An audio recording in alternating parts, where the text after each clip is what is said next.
The fact that there's three companies in the world that have intentions to own 99% of the whole world, like BlackRock and Vanguard and whatever the other one is. And they literally control everything that we consume. Everything that you learn is going to keep you within the box. And the more you learn things within whatever the educational system that you're exposed to is going to keep you more and more and more entangled and tied to that box that has been created. What pisses me off the most, that not a single person really came forward and admitted, hey, I was wrong. Hey, I'm taking responsibility for the mess that I created because of my assumptions, because of the information that I did not have at the time. Not a single person. Ladies and gentlemen, welcome back to the podcast. My name is Monty Hook and I am here at Lighthouse Studios in Bali in Studio 2 today. And today I interviewed Aurimas Juodka. AJ, as he is affectionately known, is a previous guest from 2 years ago, an education entrepreneur, but most especially well known for being a human optimization specialist. Of course, we spoke about human performance, but most interestingly, we went deep down the rabbit hole on how to build education systems that work and how to nurture the next generations for healthier societies. This one was super fun and very interesting, so stay tuned and enjoy.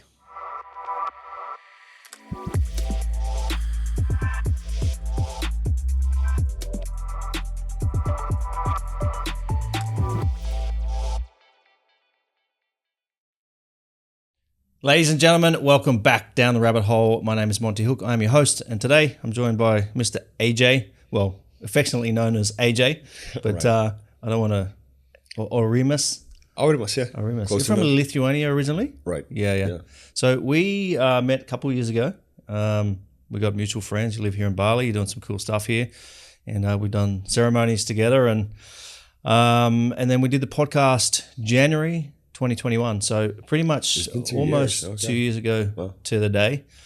So, what's been going on for you in the last 2 years? Oh man, a lot of exciting things. I pivoted multiple times and expanded on all kinds of operations. And it's interesting how everything kind of comes together. You know, when you're creating something, you know, you realize that you have skills from different backgrounds, and then you realize it's like, is this the best use of my time? And then you kind of go down the rabbit hole as one does and realize, okay, where do I want to allocate my time? What is it that I'm truly passionate about? And last year I asked myself this question, really asked myself this question where, hey, what do I really give a shit about? Like, what is that one thing that I really truly care about? And the answer was education.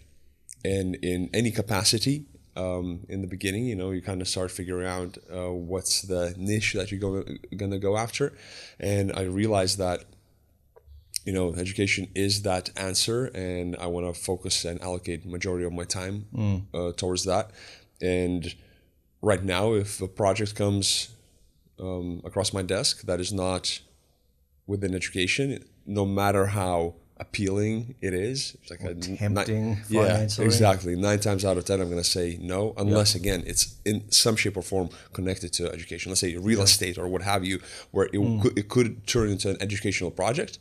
I'm like, no, I'm not going after that. So it's been fun to kind of transition from that, you know, solopreneur space where I am the machine and I'm content within that space, to really pivoting towards teamwork and building the team around me and creating different things with a team, and then really attracting some absolutely fantastic individuals and realizing, oh, okay, I have my strengths, they have their strengths, and let's come together and actually change the world for the better. Yeah. So when we talked last time, you're most well known for being a high performance specialist, human optimization, I think is the term that you use. And we went in depth about that last time. You're one of the people that I admire in terms of your approach and understanding of all facets of health. Obviously, there's a lot of noise out there, and you open up Instagram and you see one person talking about eggs are the best thing ever, and then the next thing is eggs are so bad for you, and it's like there's so much just different noise. You seem to have a very well-rounded approach in all aspects, and you kind of live that truth as well. Right. And so last time we kind of went deep into that, and maybe we can go into some more of that, because I'm sure there's a lot of new stuff come out in the last couple of years. But you seem to be more in the CEO vibes now. Right.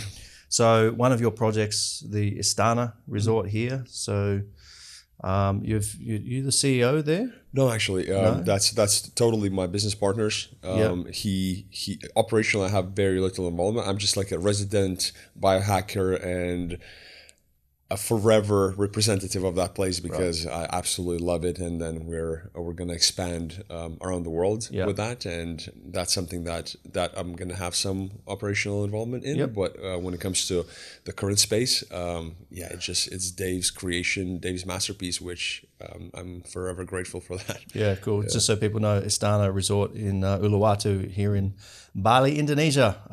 It's one of the there's no other place. Masterpiece. I've never been anywhere like it. Like even just the way that it's constructed and built, there's so much purpose. You just look around and there's so much purpose behind it. The way that's built, it's a lot of detail.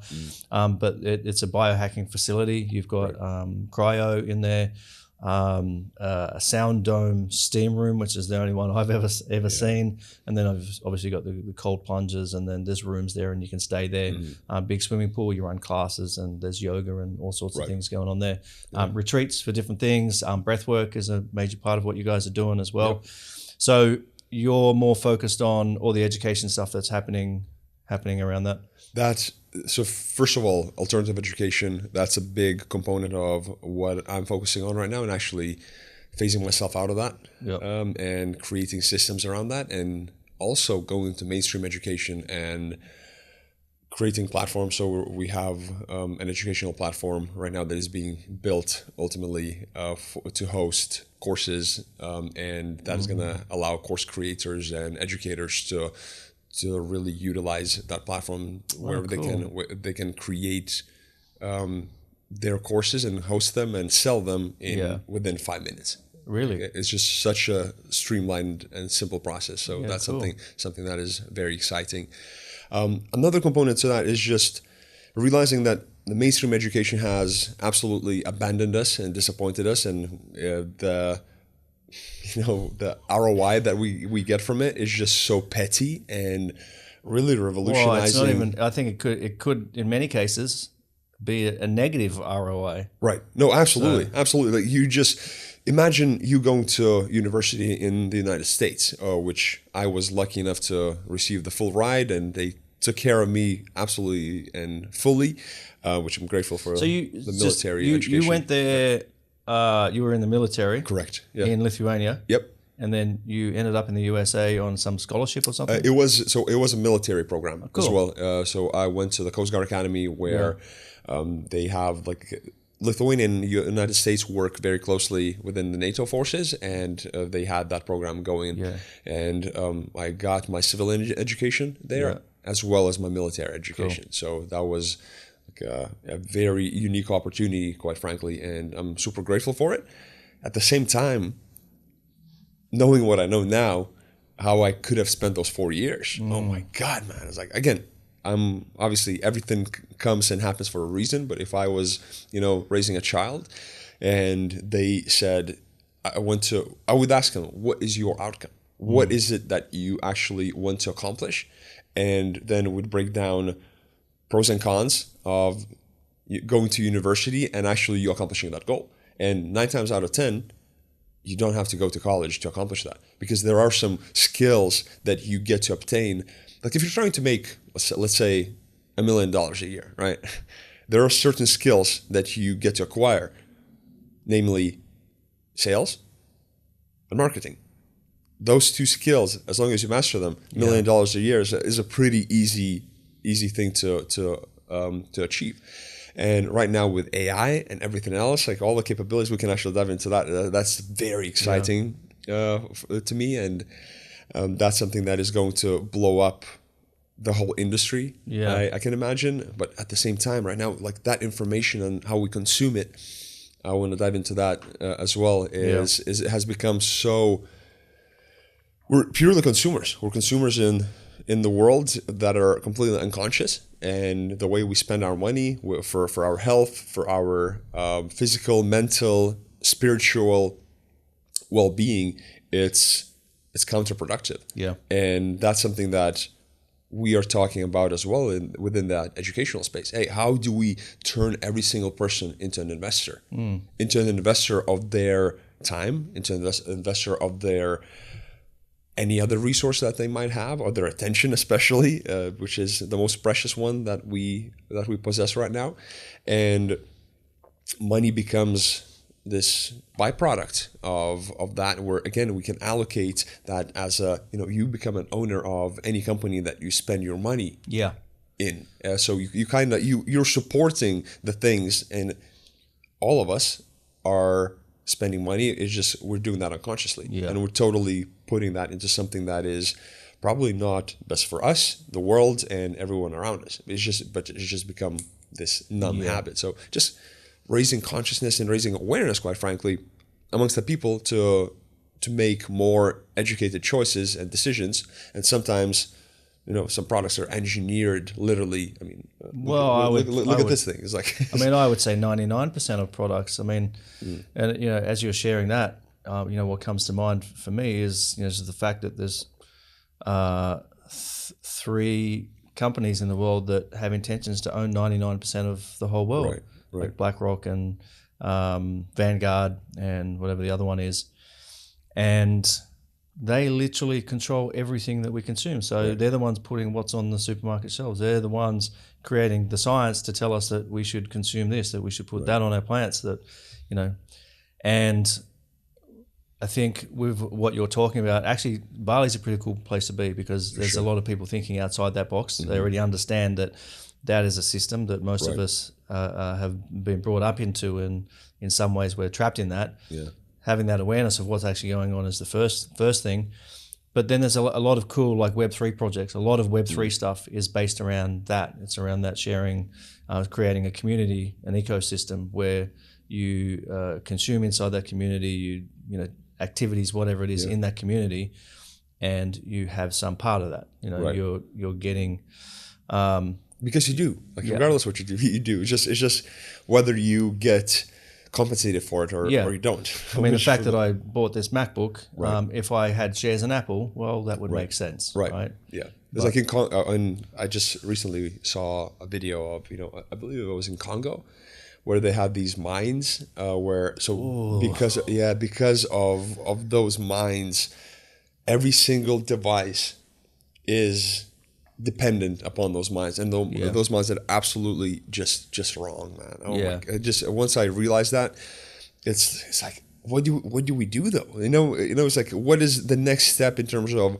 shifting that kind of model? And just kind of made me realize that again, education is the foundation of that, and going into making sure that people are met where they're at, and they're given an honest opportunity to actually grow and raise their awareness, raise their consciousness, raise their skills and ability to create. Because every single one of us on this planet, even though people are saying it's overpopulated, etc., we do have a certain role, right? And if we are going back to our true selves and actually identifying what that role actually is, we can outsource a lot of things to robotics and AI and still just be absolutely a thriving society. And that's I don't think it's gonna happen within my lifetime, but I hope my children and grandchildren and 7 generations forward, just like something might shift. A lot of smart people that I listen to happen to think that artificial intelligence and robotics, of course it has.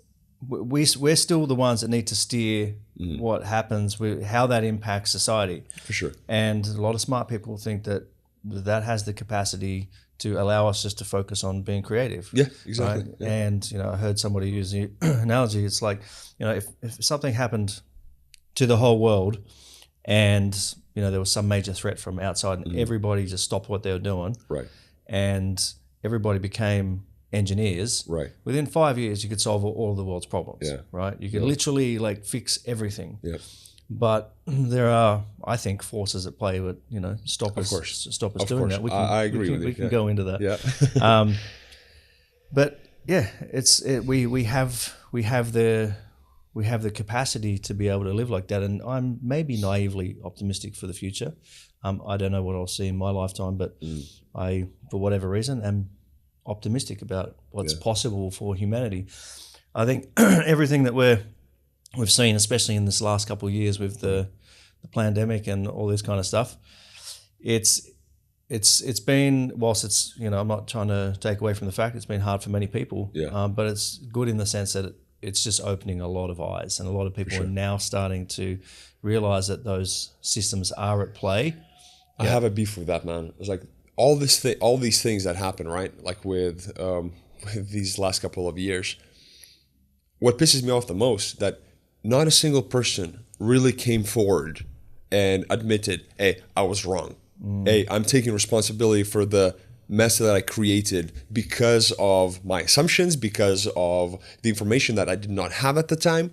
Not a single person. Yeah. I really have a problem with that, because, man, it's like so many people suffered because of that, and nobody seems to take responsibility. Everybody's kind of, oh, it was this person's fault or this person's fault, or just kind of letting it slide. Whereas, hey, you were the person who was standing up for this bullshit at the time, and you are not even able to admit that. Yeah. And you're completely just shying away from the responsibility. So that's another component of education, and in general, what I'm personally trying to achieve is to give people the power of personal responsibility, and so that the power can be decentralized. Yeah. So they are getting back, themselves, really, to step into themselves and know, who am I really, and can I actually carry out whatever my dharma is and connect with something that is going to benefit this world, rather than me being another cog in this machine. So decentralization of power,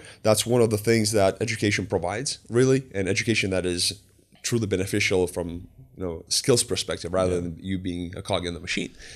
And that's what I guess entrepreneurs are for. And a lot of them, when it comes to entrepreneurship, they are creating these models that are just empowering the old system. Like, if you're an entrepreneur, you're a change maker. You are creating something that is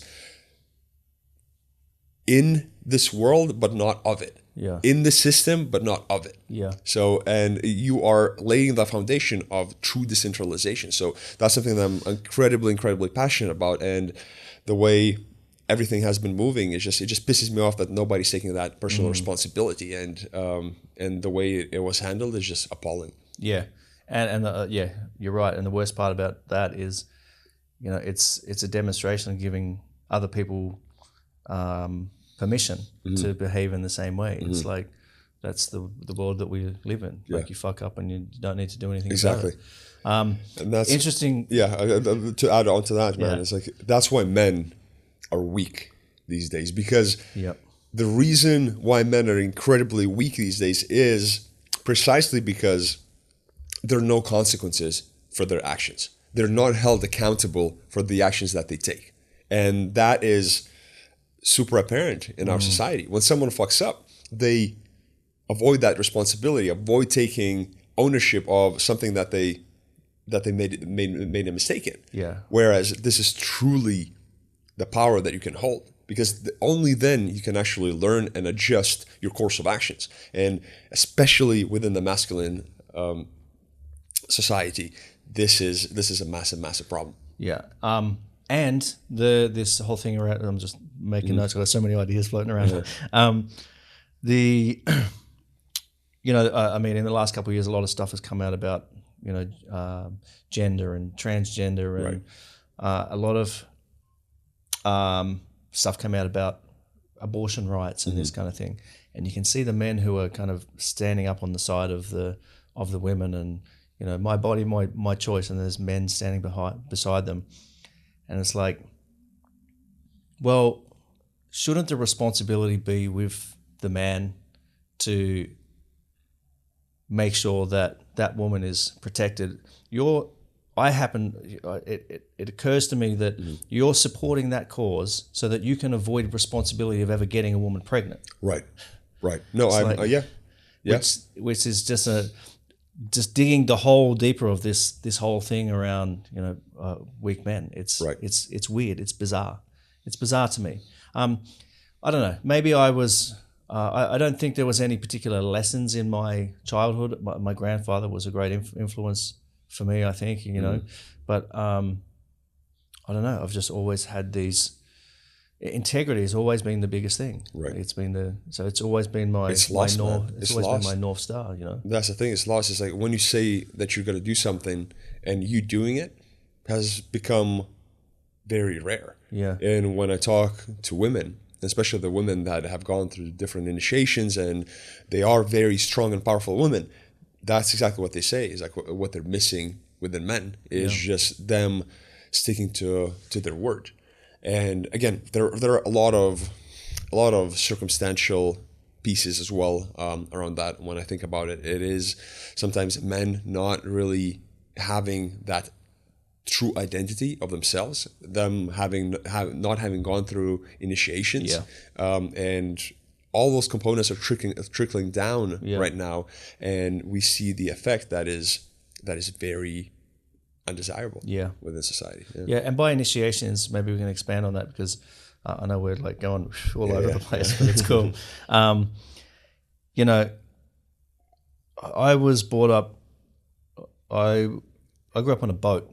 We didn't even have a television, so I had to make my own fun. I was climbing up things and I was playing in the dirt and trying to catch fish, and that was my childhood. And I think in some ways that was a initiation, right? And if a child is raised on a iPad and this is what they're doing, there's so many critical elements of initiation that is missing, and just going outside,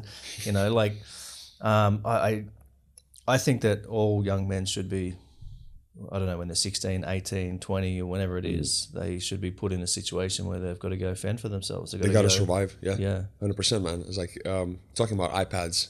I really dug into the science of dopaminergic journeys and like the way it affects our brain and stuff like that. The reason why we're so attracted to this thing is like just from a physiological perspective. When you're looking at the screen, because the pictures are constantly changing, and because it's so bright, our eyes get sucked into that. Like if you're trying to gain focus, you focusing on one simple dot on a desk or anywhere else, it's just that brings focus to your it puts you into, I believe, it brings some level of mindfulness, like exactly presence. It puts you into the brain state that is ultimately going after focus. When we are focused on an iPad, on a computer, on the phone screen, because the pictures are constantly moving, our attention is drawn to that.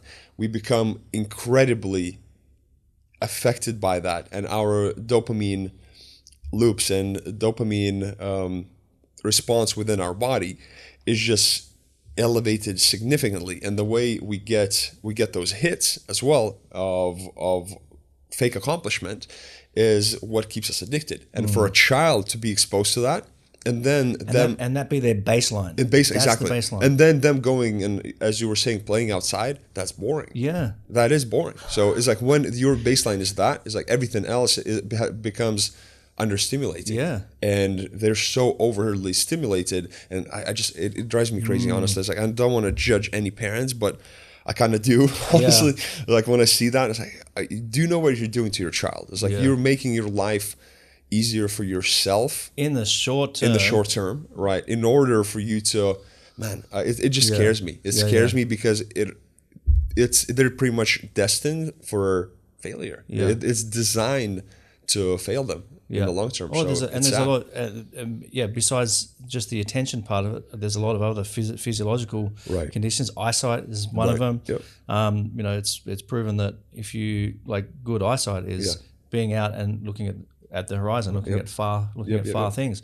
I grew up on a boat. My eyesight is perfect. Like people are constantly surprised why my senses are still so good. Right. that's how I grew up. Yeah. Right. I didn't have a screen. You made me think of what it might have been like for whenever it was in the early, was it the 1910s or the 20s when the first moving pictures came out, right? Right. And it's like nobody had any of that other stimulation besides interacting with nature and other humans. There was nothing. Right. And then all of a sudden there's like this moving picture and you see it on the screen. So fascinating. But how it's moving is like in black and white and it's slow. Right. It's like such a wow factor. And if you think of the comparison between that and what happens on an iPhone, the speed that we have the right now. speed and the colors and the like, just how like it must be in the times thousands or the times millions if you're going to compare that, and that's the baseline that children are coming off. It's like, damn, that's scary. And you say you have optimistic, outlook into the future. It's like once we start talking about that, I start questioning that immediately. Yeah. So, all right, I've got my own thoughts about how society needs to start kind of moving in different directions so that we can kind of connect with that. And that's why I've said many times, I think the world needs a little bit of Bali. Yeah. Because I see the kids being raised here by parents, expat parents, and there's a lot of cool things happening. They're it's very multicultural. They're learning different languages. There's a lot of entrepreneurial things happening here, so they're picking up on that. There's a lot of most everybody's focused on their health and their well-being. That's a factor here. So what kids are being exposed to and picking up is very different to, I think, maybe in America, Australia, Western countries. So that's why I say the world needs a little bit of Bali, right? Yeah. So how do you think that society could move to start integrating more of that? Hey, I just want to send a very quick message to say thank you very much for tuning into the podcast. I really hope you're enjoying the conversations. And if you are, please, I'd be very grateful if you leave me a review. So no doubt by now you've gotten a sense for Lighthouse Studios here in Bali and what we can do. Obviously, we do podcasts and live recordings in studios just like this one, but we can also help you in the back end as well with all the editing for your audio and video podcasts, for your masterclasses, for content for your membership programs, for your social media content, YouTube channels, etc. Lighthouse is here ready to support you with all of your content needs. If you want to cut through the noise and stand out in 2023 and beyond, then your content needs to be of high quality. Filming with your phone is out. High-level content with multi-camera productions, studio settings with lights and high-quality audio is in. So whatever your content requirements are, get in contact with us. We would love to talk to you and hopefully see you over here in paradise very, very soon. I mean, a few things is just reconnecting with nature. That's first and foremost. Something that we don't really have within a city. And us playing with dirt, the soil, and you see at the microbial diversity within a child that lives in the city and the one that lives in the countryside. Yeah. It's crazy. The difference is just jarring because they're isolated, they're pretty much desensitized, and they're sterile. In a way, they live in a sterile environment. And then when they go somewhere and actually engage with nature, they get sick because they don't have the gut and skin microbiome that is adaptive to that. And so they don't have any. Right, exactly, yeah. And it's scary, but at the same time, exposing kids to that on a regular basis, it's incredibly beneficial because obviously for their health, for their mental wellness. I mean, when you look at nature, it's just so perfectly aligned, and we industrialized those areas and actually turn them into. Why do people? We turn them into something that is completely against our nature. And why do you think people go into the woods and go for walks in the park? Why are parks so popular? Because it fucking feels good. It's like you're being in nature. It's like it feels fantastic. So that's especially in the middle of a big city. Like when you go like in a really nice park in a big city, it feels extra special. Right. Because it's such a contrast.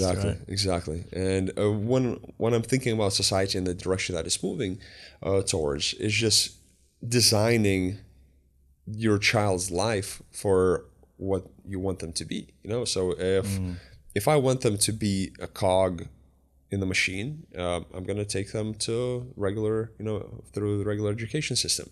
If I want them to be entrepreneurs that think for themselves and create something for themselves and actually fulfill their purpose, I'm going to have them hang out with people, with my friends and others that I surround myself with that are doing exactly that. Yeah. And I'm going to expose them to that stuff. It's like when it comes to music, creativity, entrepreneurship, all those components, they are available. And if you really want, sometimes we realize that, hey, I don't have those skills, but I probably know someone who does. So let me take that child to that person, and they're going to be more than happy to help. Every single person who is successful at what they do are going to want to invest into the next generation. Yeah. So creating, now it's, something's perking up, like another business idea of creating ultimately like a boot camp for children that are coming from cities around the world to Bali particularly, or somewhere else, in the world, and actually having that hub where they get educated differently in an alternative way. So that's, if I don't go after this business idea, please, someone do that. I think even if families are living in a big city, like if every weekend the parents were to take them out into nature, do something, even, go swimming, whatever, then that's giving the kids access to something that they could start to seek out and crave for themselves, right? Because then they're going to be feeling like, oh, let's go to the beach on the weekend. Let's do this, right? And then they're going to want to start exploring that more and more for themselves. And I think even if a kid wanted to be a lawyer or a teacher or whatever, expose them to that entrepreneurship, that creativity, because that's what's needed in those institutions, for sure, right? So I think that's I agree. I think that's the work to do. You were talking before about we'll go back to the education stuff. You're talking about finding your purpose. Right. And one thing that is kind of even more apparent to me now is how much of history, as we know it, that are in the history books, is completely fabricated and made up. Right. And you can touch on that. And how much of, the professions that are out there, being a doctor, being an engineer, being a scientist, how much of all of the education around that is made up and fabricated. Right. So if you're a person trying to find your way in the world and you're trying to you navigate and explore things, what do I want to do? Who am I? And you're trying to do that inside the mental construct of something that is made up and fabricated. How the fuck can you ever find yourself? Right? Precisely. I mean, man, I think that the biggest problem, honestly, with information and education in general, as it is right now, is the way it is being consumed and the way it's being distributed. There are, unfortunately, right now, technology is up to par for us to actually get the newest download, newest update with the information that we have at this point to be distributed around the world. And that's not happening. We have the capabilities. We have the technical capacity. Exactly. We do. We just don't have the will to. Right. Yeah. And the problem with that is because the bureaucratic system within the educational industry is dependent upon certain resources. Money, quite frankly. And when you think about, for example, textbooks, right?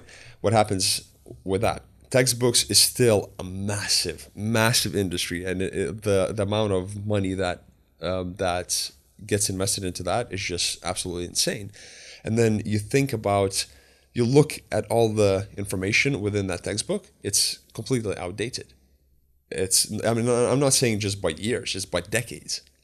For the most part. So you learning something and was that real in the first place, what's in the textbook? Right, exactly. That's another component. It's like having, for example, Egypt would be a great example. When I've just gone to Egypt and experienced the vibrations of that, you went of to those places. Göbekli Tepe? Göbekli as well in Turkey. Yeah, one of that completely changes, the history of our humanity, and realizations that come from that are just not comparable to what's written within a textbook. So you're just getting this frame. What is happening? You're kind of being closed into this box that is the information that you're being exposed to, and because of that, because of the way we're being educated, we're not taught that there are things outside of that box. So we're just, hey, everything that you learn is going to keep you within the box. And the more you learn things within whatever the educational system that you're exposed to, is going to keep you more and more and more entangled and tied to that box that has been created, rather than you being encouraged to think completely outside of it.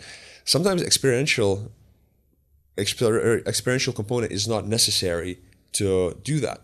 If you're not closed within that box in the first place, you can go into those bigger ideas and actually understand the world from a completely different angle, because you're not enclosed into something that has been designed to enclose you. Yeah.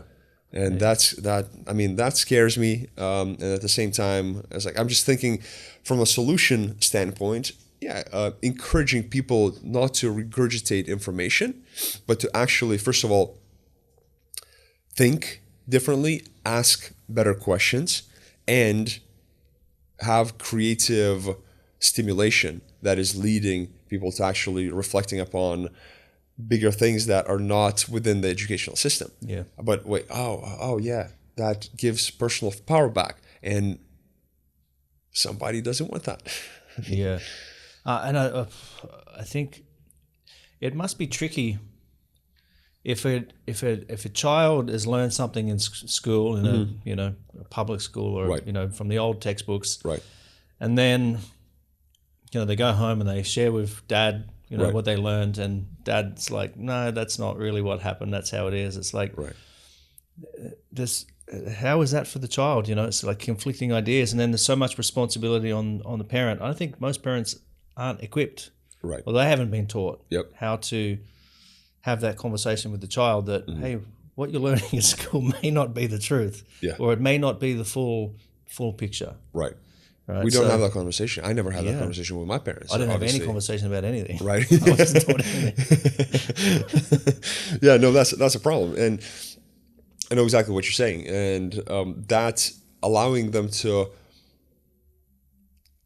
be exposed to ideas and theories, and actually treating everything as a theory, as a hypothesis, and then actually letting them experience that for themselves, and designing the environment that is exactly like that, rather than just pumping theory into their heads that they're regurgitating. That's just not sustainable. Well, you're giving the child a framework to understand that what they're being taught in school, like you said, is they can question it. It's okay to question it. Right. They don't have to take that as gospel. For sure. Yeah. I think, you would know more than me, and this is obviously, you're part of this movement, I guess.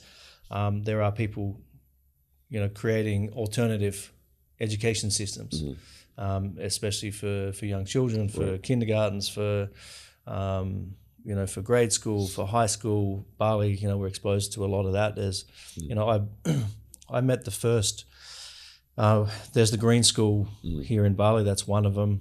And, a lot of people don't agree with all their methods and everything that they teach, but these are kids running around in bamboo classrooms, and they've got no shoes on, and they're doing all the stuff in nature. And that's fantastic. It's awesome. I met the first batch of Year 12 graduates, it would have been 2014 or 15 or something. And for their graduation, they had to do a 15-minute or 10-minute presentation on something they were passionate about. Right. And I was part of a group where they were practicing these presentations. And I was in tears, what these kids were sharing, they're, 16 or 17 years old, whatever. And it was so profound what they were sharing. There was this one guy, they've obviously been nurtured to follow what they're passionate about. And there's this one guy, one kid, he's a musician, plays really good guitar. and like just brilliant guitarist. And he had this whole like theory around how playing the guitar can change the world. And it's like, it's just the level of thinking on these on these teenagers was just mind blowing. I was like, holy shit, this is epic. Right. So I think there's obviously a movement of these alternatives, and I think that's just going to get bigger and bigger and bigger. So where does what you're doing kind of fit in into that? It sounds like what you're doing is making a platform where people can create that alternative without having to go and start a school. Right. They can create something which is then has the capacity to expand in that way without having to have all the complexities of starting a school. I mean, that's going to be a part of it as well. Is like the obviously governmental. Right now, we have to work with the structure as well, because you kind of have to follow the rules until you amassed enough information and influence, quite frankly, to change them. And things that are being done in the educational system is because they are working with what they have and what they know at this point. And that's unfortunate, obviously, and because there are a lot of bureaucratic machines that are turning, and the gears are massive, and to change and shift something is going to take a while. However, the way I describe the educational platform and the things that I teach people, or we teach in general, is that the things that you wish you learned at school. So when I look at the human body and human optimization, as you mentioned, that's one of those components that I was very actively, and I still am, teaching people on, and consulting, and my biggest thing was ultimately teaching corporate structures and educating and speaking at events and keynotes and stuff like that on human optimization and what that actually is. Because we are becoming amazing at, let's say, a certain skill and developing our career, but we just forget that that's not the goal of our life. The goal of our life is to discover what is it like to be a good human. And my realization was that there are four main components of that, and we have our physical, obviously, our meat suit, and then our mental, our emotional, and our spiritual components. And how do we access each and every one of them, and how do all those bodies align and take you into the direction that you actually want to go? So for me, it was kind of a reverse journey, because I started with that with the organic and reverse. I started with a physical component, and once I figured that out, it's like, okay, now there's a mental piece to that. Then there's an emotional. I was just writing this yesterday, that the most dangerous man is the man that is being enslaved by his emotions and his default emotional response. Yeah. So that's incredibly important, and that spiritual component as well, and our ability to really connect with each and every one of those pieces, everything else becomes so much easier. Like for me right now, to create and be in this entrepreneurial space and create new businesses and work on big projects, it's almost effortless, because I took care of the foundations before all of that started turning and happening. Yeah. Most people are doing in reverse. Right. You kind of go through the grind, hustle first, and then you realize, okay, this is not sustainable. Let me see what I can do. How do I not die? Exactly. Yes, precisely. So that's the beauty of us realizing that, and the culture around that it's actually much easier than we make it out to be. Like what we defined as work, it really is counterproductive a lot of times, because you mean the relationship people have with their profession or their vocation. Exactly. Yeah. It becomes a bit obsessive, and it becomes counterproductive, because we're spending way too much time, and our focus is not allocated to the things that truly matter. Yeah. We don't take enough time to really think what is the priority, and we kind of go into this default response of just doing something and running in the wrong direction enthusiastically. Well, that's kind of pointless. Yeah, I also think that the way that people see their work or their vocation as being very separate to the rest of their life. It's like something that they just have to show up to. I mean, we're doing a podcast here, and you could call this work. Right. But I don't really view what I do as, as the feeling that I have is not necessarily it's work. It's not a grind. There's times when I got to grind. Of course. But I mean, always. It's like hardship. That's the thing. People, the whole thing that, do what you love and you're never going to work another day in your life. Well, that's not the case. It's like, no matter how much you love something, like for example, your partner, your girlfriend, your wife, your child, you're going to have hard times with them. You're going to get into conflicts. You're going to experience hardship with them, and that's inevitable. It's just how you obviously respond to that and how you create your emotional responses to that exact thing. Yeah. There is an expectation, this thing that things should be just effortless and flowy. And the reason behind that is because our attention and our dopamine systems have been jacked up at this point, and we don't realize that, hey, everything that you are experiencing is just a sensation at a fundamental level. And when you're actually realizing that your resistance to something or procrastination is simply you not wanting to feel a certain sensation and you avoiding that certain sensation to be felt, rather than you going into that and facing it and actually going through it and realizing that, oh, it's not that bad. Like every single athlete does that, for example. Every single engineer does that, and every single person does that and faces that. It's just your ability to realize that, hey, this is not a threat to your survival, and your capacity grows the more you're exposed to that. And the more you're conscious of that, your capacity keeps rising. So your nervous system has like this window of tolerance that I describe it as.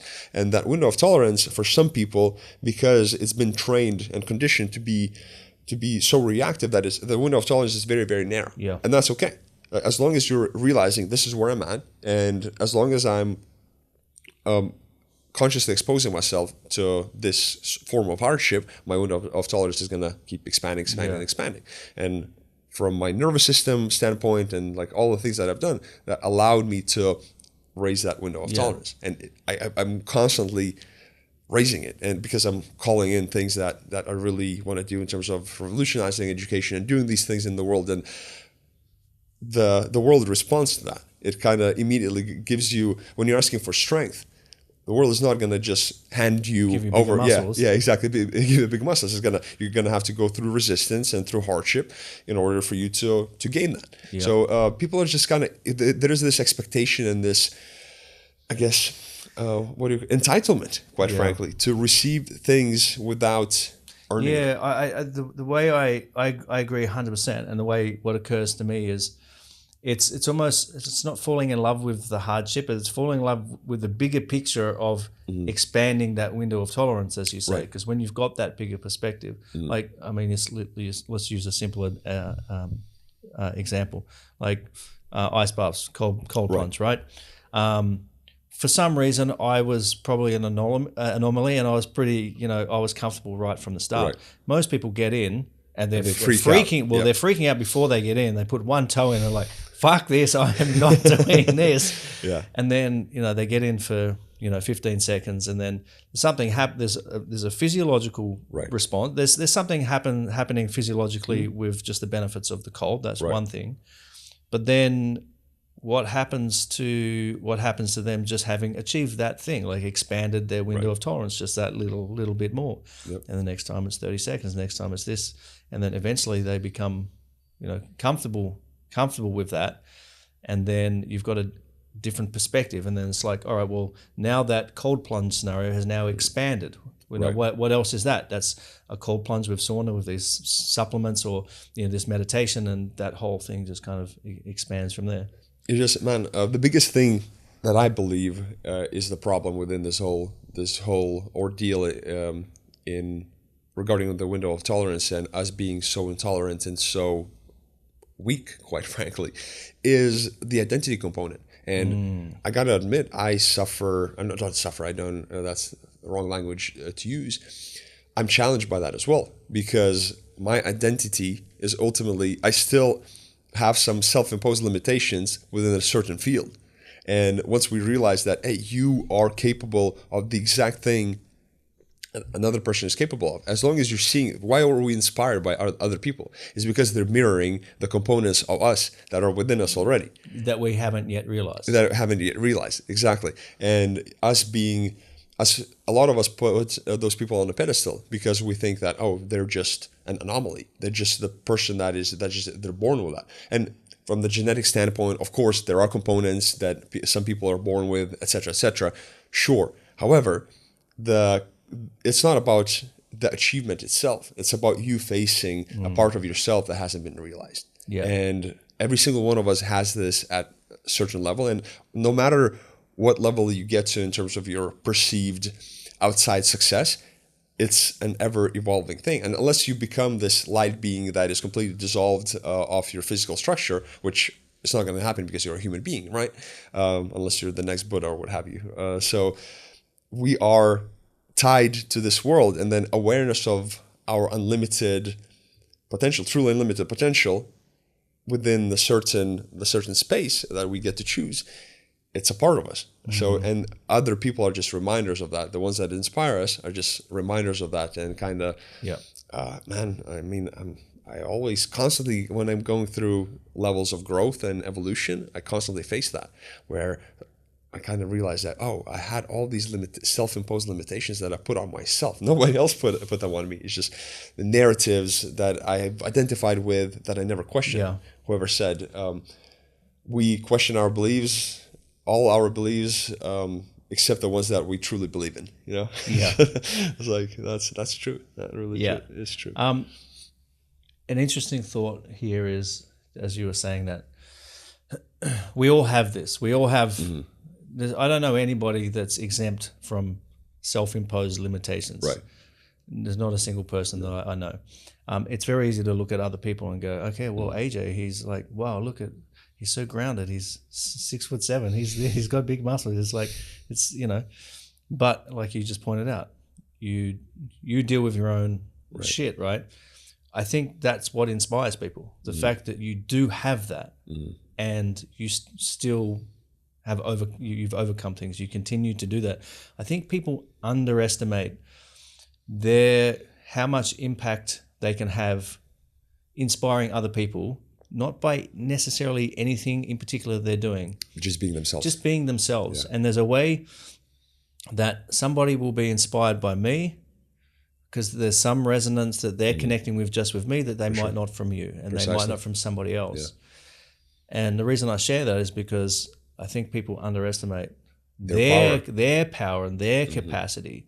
So that's why I think even if you feel like you have some message to share or something you want to educate people on, you want to start a podcast at Lighthouse Studios in Bali,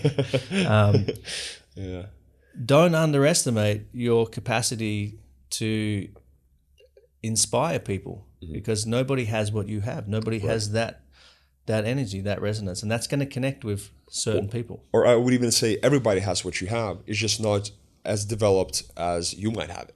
And that isn't going to inspire someone to take action into the right direction. Because when I'm looking at my development and the areas that I put my attention towards, all of them are conscious.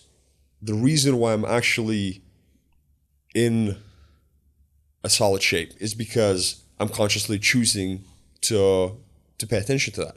The reason why I'm constantly evolving is because I'm consciously choosing that. And the biggest thing, before I actually dive into that, there was a quote that I really wanted to share, and that came up. I think it'll come back to me. But the biggest disparity between where people are and where they want to be is their expectation of where they should be and the reality where they actually are. And that gap creates this kind of despair within a person that, I'm so much further behind than I expected it to be, so I'm going to do nothing. It's like a paralysis. Yeah, exactly. Paralyzed by the gap. Yep. I'm just seeing that. And the beautiful thing is that no matter what you do, is like your mind has this linear way of thinking that, this is exactly how it's going to happen. But you think, but when you're having that moment, you think that gap is to a path that your mind has made up is where I'm going. Right. But if you look back at the last 10 years of your life, what you've created for yourself has always been you're going in one direction, you end up going that way, you end up going this way. So even if you were 10 miles from there and you were to get half a mile forward, well, what are you going to find at that half mile mark? That might take you on a different path, Right. which is another way around, or it's in a completely different direction, which is something even better for you. Yeah, no, precisely. It's like you having, I guess, the goal or the idea. It's just not the certain outcome that you want to achieve necessarily, but having like a picture of your life, like creating that ideal picture of your life, and the ability to actually connect with that. The book called Transurfing Your Reality talks about that, about inner intention and outer intention, and how inner intention is something that obviously we create within ourselves, and outer intention is the one that delivers that. Outer intention works much slower than your inner intention, than your mind. So with your mind, you not only expect the goal to happen within a certain amount of time, you also expect the milestones to match your perceived perceived pathway, exactly how you thought of that. And when it doesn't look like that, we give up. So that's kind of hilarious to me, because most of the time we are like, our mind is very limited of a way to actually see how things are going to play out. So as long as you are staying, that's why vision is so big, education is so big, because then we get to attach ourselves to something bigger than ourselves and hold that in our inner intention and allow all the forces to kind of collide and take us to that, into that direction again, with us taking action. Because the most beautiful thing that I realize, and people that I'm surrounded by, is that every single person that I'm surrounded by right now and I'm working with right now, they were gonna do whatever the thing that they were gonna do on their own, and they were 100% committed to doing that on their own. But when you are so committed to just see something through and carry something out that you said you were gonna do, all the universal forces kind of just go, all right. I mean, he's determined. Like, let's help him out. So that's how I feel. Everything moves until you are 100% determined that you're going to do it on your own. Nobody comes to help you. Yeah. Because then you have this expectation, you have this chip on your shoulder, and all these excuses and all these expectations and all that kind of crap, and it happens the exact opposite what you actually wanted to happen. So what you're sharing to me, there's an aspect of intuition. It's like cultivating an intuition. Explain your thoughts on intuition and how do you explain intuition? It's perception. It's perception and the subtlety of I always tell people that every secret of life is hidden within the layers of subtleties in the simplest form. So everything, when you hear cliches, when you hear simple things that are just, it's like, no, it can be this simple, Yes, it can. It's just there are layers of subtleties. So the more subtle you get, the more you're able to perceive. Like people, let's say, that are great at trading or are great at like financial systems or what have you. They always tell you that, there is something that I know, but also I'm driven by my gut feeling. So that gut feeling is ultimately the patterns that you have accumulated over time and the subtleties which you can't necessarily articulate with your mind. Precisely. But it's like once you tap into that layer of subtlety where you are able to perceive those subtle sensations, that is intuition. And every single person has that capacity and has that ability. It's not being trained because we are distracted by our devices, et cetera, and we're so desensitized by the external world. So we don't go inside us to actually explore that. And those subtleties are there. They're there right now. You can actually get into psychedelic states just sitting with yourself and actually getting deeper within your system. It's like the most incredible supercomputer AI machine that you could ever imagine. And that's something that we really underutilize, myself included. Like I know, like my good friend, Dave, who built that retreat center Astana, he's gone into very, very, very deep states of the psychedelic within himself, and how he ultimately dissolved the structures within himself, and places he's been to I have not yet accessed, and the realization that it is available for all of us, and it's there. It's just our ability to direct our attention and actually explore that. That's it. So once again, every single secret of life is hidden in the subtleties of simplicity. Yeah. That's all it is. That's one of the things that I think is really beautiful about breath work, is because I've sat in ceremonies in the jungle in Peru, and I've done some deep shit, right? And for some people that's relevant, Right? But to go to any place with a good facilitator who can lead you to breathing in a certain way where you can access, I've done breath work with Brian at the Astana, and I've left my body. I'm floating around and that's all inside an hour and a half session. And to give to have that, and for most people who have done that, that's their first experience of that, right? Psychedelic or whatever you want to call it, or having some out of body experience, however that they would describe that for themselves. And then when you realize it's holy shit, this is just there. This is there all the time. I can, wow, where has this been? It's crazy. Yeah. It's crazy. So why is not everybody taught this? Well, that's my question. And I realized that last year I was sitting with all the things that we're teaching people, and I was thinking how breathwork really benefited me. And excuse me, I've been exposed to it for the first time in 2012. So over a decade ago, and I got to experience my first that deep journey. How old are you? Sorry to interrupt. How old are you? I'm 30 right now. 30. Yeah. So I was still in college, and I remember. However, I've just been lucky to have been exposed to these things very early on, and then slowly but surely I kind of rediscovered the depths of them. So I had a lot of I'm super lucky, honestly. Before we get back to breathwork, I'm super lucky that I lived an incredibly colorful life. I've been to close to not 100 countries, but over 70 countries at this point.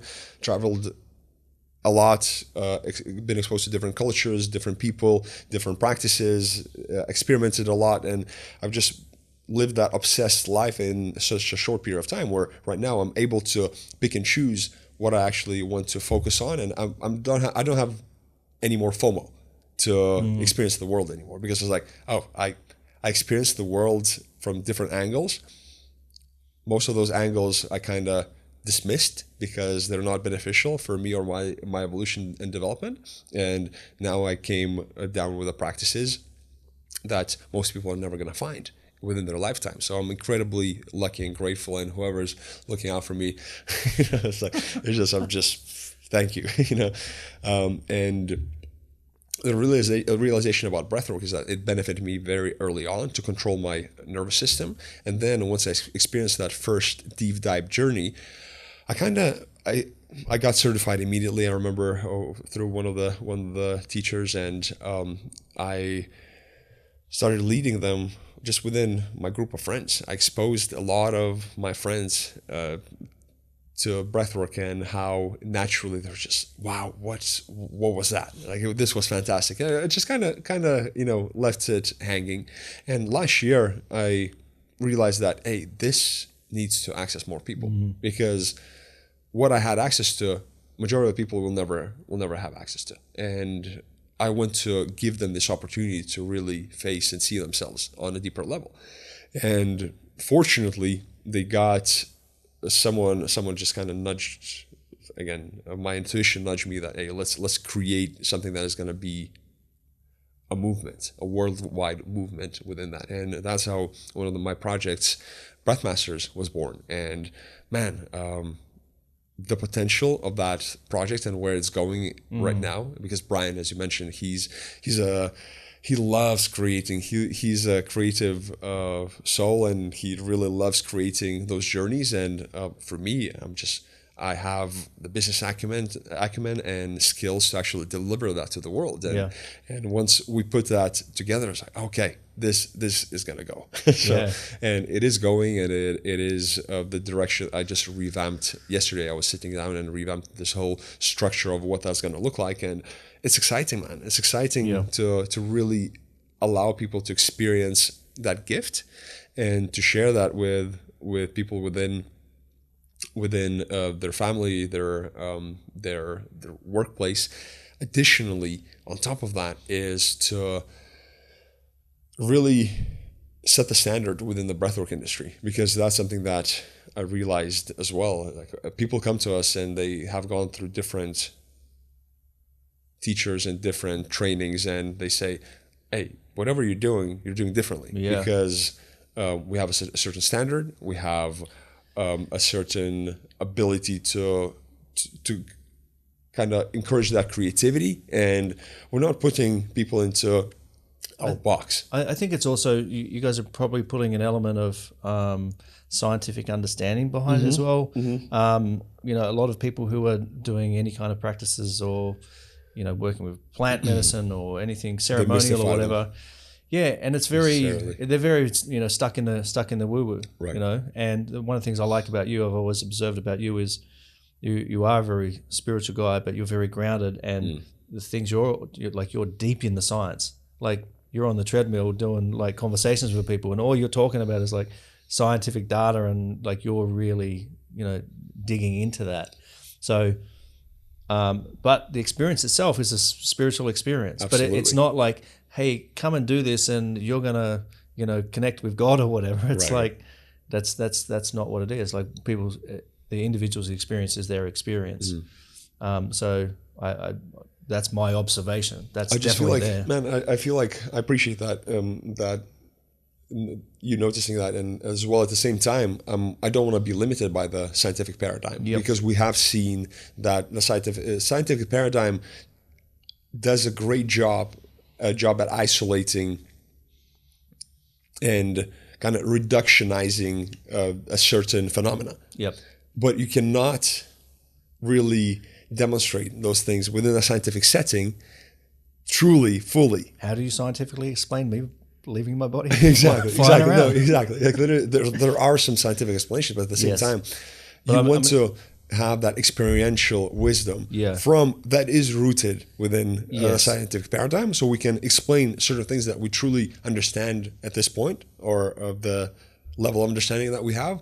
And at the same time, we want to experience that for ourselves. That's what we were talking about before the podcast. That I said I wanted to really, really mention, is that we consume so much information. And the scariest statistic that I've seen, that 95% of the content for most people that they consume has been created within the last 24 hours. So imagine that. It's like we're just constantly looking for stimulation, not really real information. So we're just being interesting. It's insane. So us being ultimately entertained and stimulated is taking away from us experiencing things. So when you're seeing, like, I'm encouraging people, I'm actually gonna really write more about this, and encourage people more actively to consume content. And when you're consuming content, ask yourself certain questions, and ask yourself, what kind of action steps I can take from this, rather than you just scrolling through it. Most people don't even engage with it. It's just like a mindless scroll. Actually, look at the social media content. There's so much gold in there if you actually dig into that. And from people for people who have dedicated their whole lives to, and they may not present it in the most appealing and stimulating fashion, but but digging into that is extremely beneficial. So those are the people that I personally learn from. That's how I learn so fast, and that's how I'm able to, create so many things in such a short period of time, because I go straight to source. Like, what is the source of this thing? Is that, who was the person who dug deepest into it? Like, let me learn from them, and then I can actually consolidate that information and present it in a more appealing fashion, or in the AJ way. Exactly. Yeah. So it's like it's optimized. But I mean, with the breath work, there is the experience, what people are having with there's two experiences going on. There's one, what's happening with your body, like you can feel, it's like, oh, I'm observing what's happening with my body, but at the same time, I've got something happening in my psyche, which is a different thing altogether. Yeah. And there's obviously physiological benefits to what is happening in the breath work, and maybe you can explain this more. But for me, what I feel is just so release of so much stored shit, like everything is like coming out. Like afterwards, you feel exhausted, but you feel so good. You feel like weight has come off in some way. Is there a way to explain that? So physiologically, actually, breathwork itself for your physique, it's not necessarily beneficial.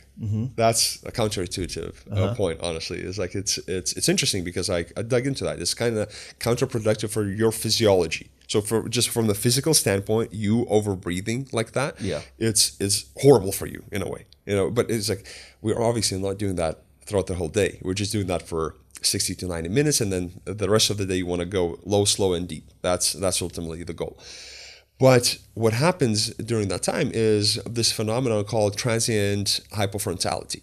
So your brain, your prefrontal cortex, the part of your brain that is responsible for your conscious mind, it shuts off. Because of that breathing, it shuts off, and then you're able to access the stored emotions, stored energetic blockages within your body that have never been accessed because your prefrontal cortex, your conscious mind, is protecting you from experiencing that because it is deemed as dangerous ultimately for your conscious mind.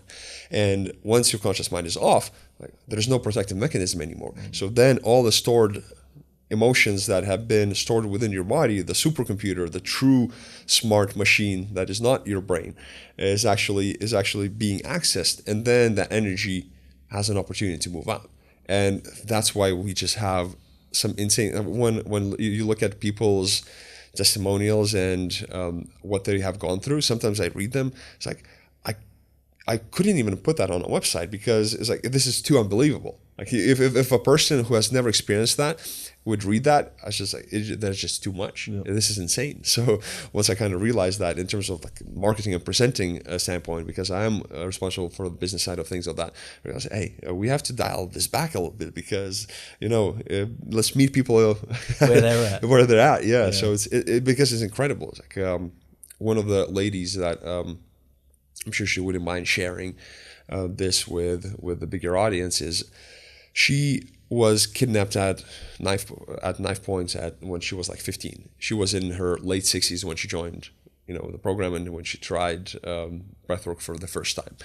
And she was able, during her first breathwork session, again, this doesn't always happen, obviously, but first breathwork session, she was able to hold that kidnapper in her. She was able to forgive her kidnapper within that time, to process that whole thing. She was barricading her doors. Imagine, she would go to sleep, she was barricading her doors with her closet and stuff like that. She was that paranoid until that point when she experienced breathwork, and she released that trauma, and she was even able to hold her kidnapper in love within that first session, and she was completely free of that paranoia and that trauma that was haunting her for over 50 years, man. Yeah. 50 years. And then that one session. Yeah. And again, these kind of things, stories that people are just thanking, expressing their gratitude for giving back their life and, going back to their kids as fully emotionally, able and available humans. It's priceless. So that's why I created that,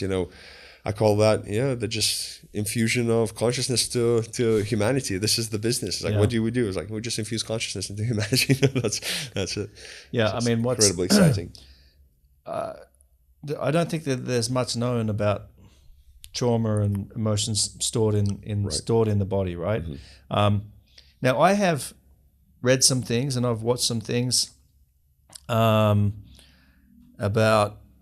trauma being like, we're 70% water, but the water that's in our body is not what we're taught. It's it's like a plasma, right? Yep, exactly. And that it's holds easy water. Yeah. And memory holds water, right? Yep. Now there is a lot of different researchers from different contexts, different studies. Did you know that floppy disks were initially meant to be water-based? So because exactly, it stores information. So floppy disks, when they're inventing them, they're choosing between water and that, but just water wasn't sustainable, and they couldn't figure it out, so they chose the other thing. Really? Yeah. I did not know that. Yeah. So I think this is new to most people. The thought that, and it maybe people see things flying around on the internet, Right. like water holds memory, but the more that you kind of dig into it, it's like, this makes sense. And then it makes you start realizing how obviously sound waves affect water, and if that's what's actually happening, right?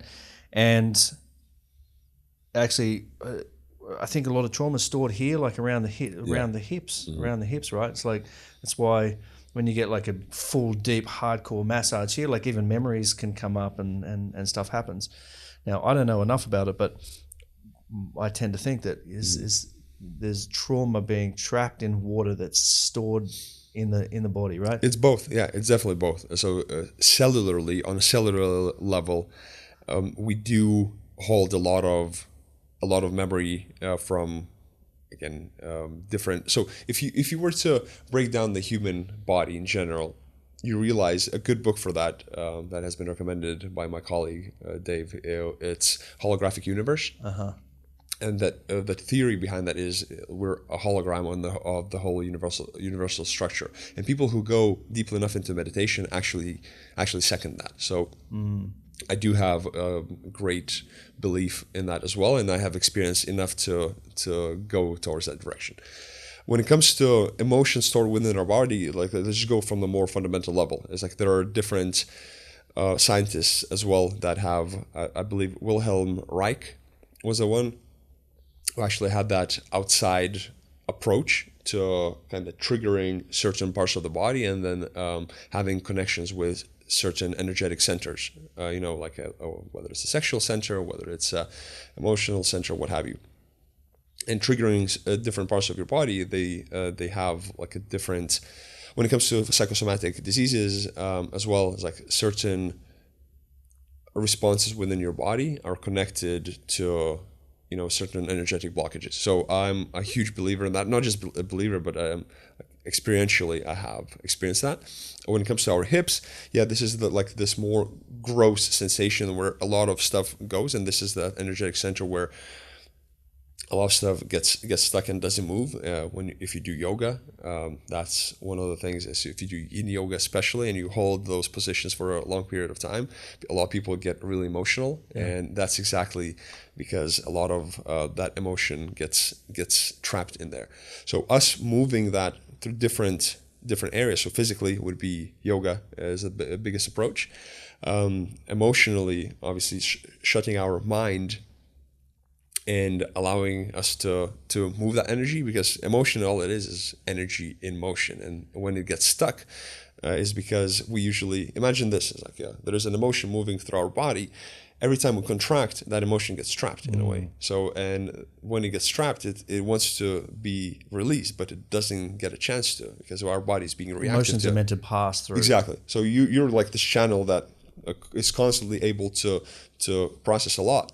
It's just we contract at a certain level, that window of tolerance, back to that. And then people have the belief that the emotion is wrong. So when the emotion comes up, automatically they're constricting it. They're just creating an unconscious habit loop of reactivity to that, rather than allowing them to pass. Yeah. And then it keeps accumulating, and that turns into certain illness, which is, again, in a way psychosomatic, and because this is an energetic blockage that you're not allowing your body to actually process the things that it's meant to process. So, man, I'm a huge believer in that, and I've experienced enough to know that it is the truth, and for us to go into ourselves and actually unpack, either physically, so through massages, yoga, and stuff like that, or through different approaches where taking your mind, vipassana is that applied, that meditation, that technique is ultimately you going into your body with your awareness, with your consciousness, and then going through it and seeping your consciousness into the pieces of your body that you you never felt before, and then you feel these releases, and pieces of your structure kind of relax. Like people treat their spinal injuries through just consciously like meditating on that and starting to feel the muscle imbalances around it, and then it just gets released. It's incredible how much tension we hold throughout the day. So that's one of the surefire ways to clean your system of tension, and we underestimate how powerful that is. It's just awareness of our body and awareness of our system. As I said, subtleties, man. It's like all secrets are in the subtleties. It releases so much tension and trauma that gets released from that. Yeah. And you mentioned before about emotional regulation. So, like I said before, you know, I've known you as being a very grounded kind of guy. Actually, you remind me of a guy. I don't know if I ever told you the story. You're 6'7". You're a pretty big guy. 6'7", what, 250 kilos? Pounds. Anyway, I lived in Japan when I was like 21 to 24. And I worked in... My fiance is from Japan. I worked in some bars, and it was in Roppongi, which is like, you know, like the entertainment district. But there's a lot of bad shit happening there as well. Anyway, we had the security guys that we had there. Like, I mean, they were full force security guys. They weren't just like, you know, your regular Maoris. Like, these guys were... And there was one guy from Poland, and you remind me of him. 6'6", and he was there doing karate, and this guy was an absolute weapon. But he was so calm and grounded, and 95% of the time, like he had it all together. Like, and he knew just how to handle people, and but I saw him lose his temper a couple of times, and it's like, holy fuck! It's like if the switch turns on, it's like holy shit. Anyway, you don't remind me of him for that reason, but just because he was. You could tell he was a force, right? But he was very grounded. Like he was very like regulated. And so what are some of the things that can help that? One thing I noticed for me, definitely doing the cold and hot exposure. I've just started doing it again. I hadn't been doing it for ages. And the reason I stopped is because I used to go to a different gym, Body Factory. And then I stopped going there because traffic got too bad. And I've had a couple of injuries over this last couple of years, so I just stopped the gym membership, so I stopped going. And then I started again not that long ago. And now I'm kind of remembering again. It's like, oh, fuck, I shouldn't stop doing that. Because what happens for me when I go in the cold is I'm able to go into a very deep meditative state, like just boom, just like that. Within like 30 seconds, then I can stay in there for, 7 to 10 minutes, and it just puts me in like the deepest I go places, state. Man. Oh my god, it's so quick. And then I come out of that, and I'm like, I'm in a different zone. And then obviously there's the hot, which is actually way harder for me. Like I think I was burned alive in a past lifetime or something. And that definitely helps me. That I don't know if it's the combination or what it is, but that helps me keep way more regulated through the day. So I've noticed already, like the moments of getting angry is way more diminished. I have always been very good in recent years of like, if something comes up for me, I can move through it very quickly. It doesn't stay with me through the day.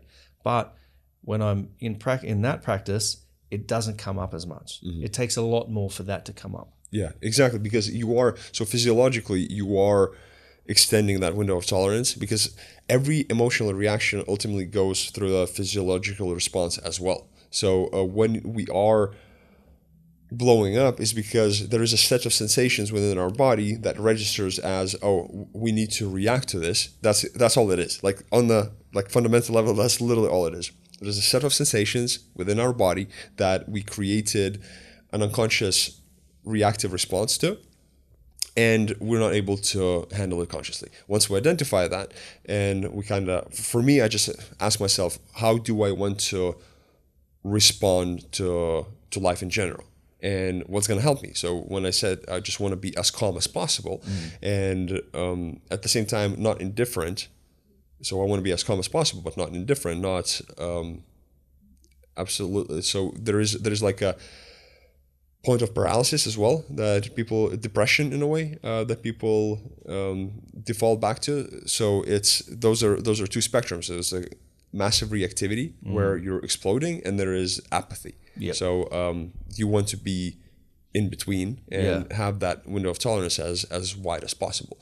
And for me personally, what really helps is releasing that tension through meditation, through awareness of tension within my body. So it's like literally taking the trash out from my system, and that keeps my window of tolerance much wider. And then digging in deeper. That's why I do those 10-day retreats at least once a year, where they suck. I mean, it's like they suck for the first couple of days because your mind is just fighting you like crazy, and then you realize, oh my God, this is the best thing that I could ever do. After like day 3, you feel like you're going a bit crazy, and then day 4 lands, and then you really realize that, oh wow, this is my real true self, and this is literally the best thing that I could be doing right now.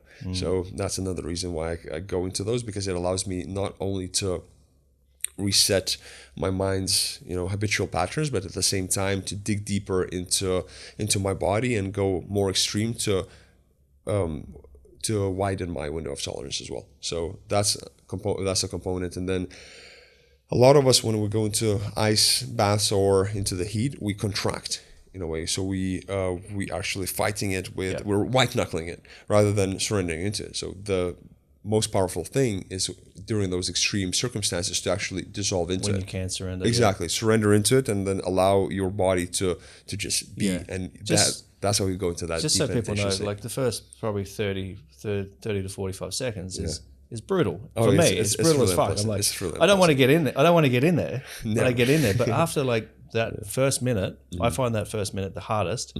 Once I settle into that, then at about 6-7 minutes, my extremities start like freezing up. Yeah. And then there's a place for me to push, like to kind of push through. Yeah. And it's I think for so many reasons, it's a brilliant exercise for me anyway. Yeah, you're turning off the mind as well. It's like, because it gives you I might lose my toe or what have you. I'm purely just 100% focused on my breathing. Like there's nothing else. Yeah. But like, and I know that's a good way to meditate. Just focus on your breathing. Exactly. But I find that harder than being in the ice. Oh, of course. No, 100%. Like being in that environment. Like is forcing something. Exactly. And it's funny because Dave and I talked about that, and the reason he built all those things in there, because that is the fastest way to get into meditation. Yeah, it's kind of a bit of a shortcut. Yeah, because it's not just me. It's a thing. Dude, we've been going for ages. Yeah. We're like more than an hour and a half. Oh wow! And there's so much more we could go into. I think we're gonna have to do another round, bro. We will have to. Yeah. But how can people find you? Instagram is probably easiest. I've been more active there, and I'm trying to actually put more content that I personally care about, honestly. It's like, and encouraging people to think, encouraging people to ponder, encouraging people to question things. So human .optimized with a Z, American way. Yep. and if you are interested in breathwork, which is a massive project that we have right now, it's breathmasters.com. Yeah. And we have some free journeys and gifts for you there, and they're fantastic. And if you're interested if you benefit from that and interested in sharing that with the world, it's there for you. We'll make sure people got the links. And I mean, I'm an advocate. I was doing breath work with Brian before you guys had the Breath Master stuff. So, I'm definitely speaking from experience of who's behind this. So we'll make sure everyone's got the links, and perfect. Get involved, people, and get in the ice. Yeah. Get in the ice and start meditating. Yeah. One last question before we just close this out. And I would have asked you this last time, but if you had the one-time superpower of mental telepathy, and you could connect one short, sharp message with all of humanity, what would that message be? Remember who you are, connect to your personal power, and do not ever outsource responsibility or your power to anybody else. Yeah, that would be it. Good shit. Nice one, bro. Thanks very much. Guys, make sure you go check out AJ, and we'll see you next time back down the rabbit hole.